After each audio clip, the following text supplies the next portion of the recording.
Stavamo mangiando prima il quattro bar, che a breve uscirà il nuovo singolo. Però mi hai parlato, diciamo, non hai detto tutto.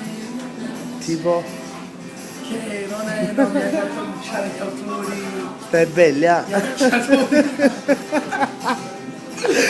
Ragazzi, Porta tipo una lettera ragazzi e scritta da ragazze. Tony Donna e Antonio Lancella, ragazzi e ragazze, Manuel Perella non connette. arrangiata dagli stessi autori, quindi qui mando un bacio forte forte. Ma ti ricordi qua con chi ti trovi? Cosa? Qua ti ricordi con chi ti Ma di trovi? meno. Quando chiedo un auguricano? Alla number? Quando? Wow.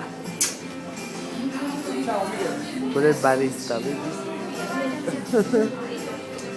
Mando un bacione forte forte a tutta la Panaston Records. Di Rino Cuore, Ciao Rino. Antonio Midonna, Antonio Lancella e Gaetano Cavallaro. Non lo vedo da un sacco di tempo a Rino Cuore. Lo vedrai in questi giorni. Tipo, Faranno i suoi funerali. dai, wow, basta. No, mando un bacione forte a tutta la famiglia Cuore che io stimo e voglio bene. Alla stessa famiglia di Donna che io... Guarda qua però. Mando un bacione forte alla famiglia di Donna che io...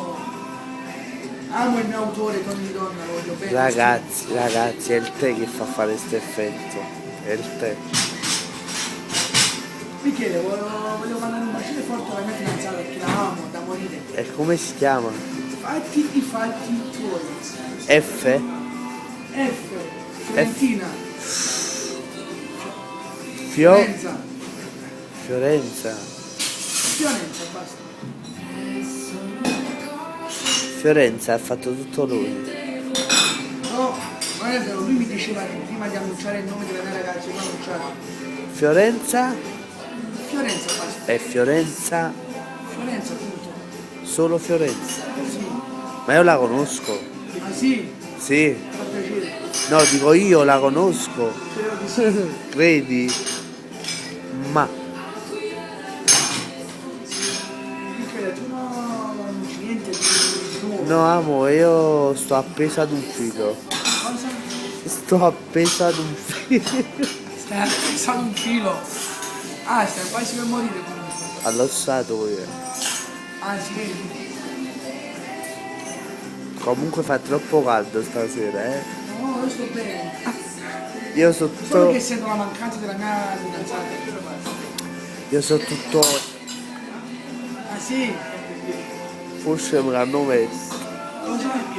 Non dire niente perché se no non lo metto su YouTube. No, ma io non so, solo che mi manca la mia fidanzata, appunto. A me capito che ti manca, che come famo? E tu mi stai facendo una specie di intervista. È logico, è logico, Cosa? è logico. No, perché? Non ti piace il tuo cappello? No, sei bello proprio così, guarda. Ah, grazie. Sei più schietto, più. Ma dopo di qua diciamo che mi accompagna a casa a vederla, giusto? Dopo? Di qua. A me musiche le devo. Cosa? Devi pure vedere se ti accetta. Chi? La tua ragazza a Ma quest'ora. se stiamo insieme noi. Vabbè, ma è tardi. Sono le 2 di notte, è tardi. Le 2 di notte. Sono appena le 11. Ma qual è 11? Ah sì? Le 11:20. Cara, 11:20. lo sai che prossima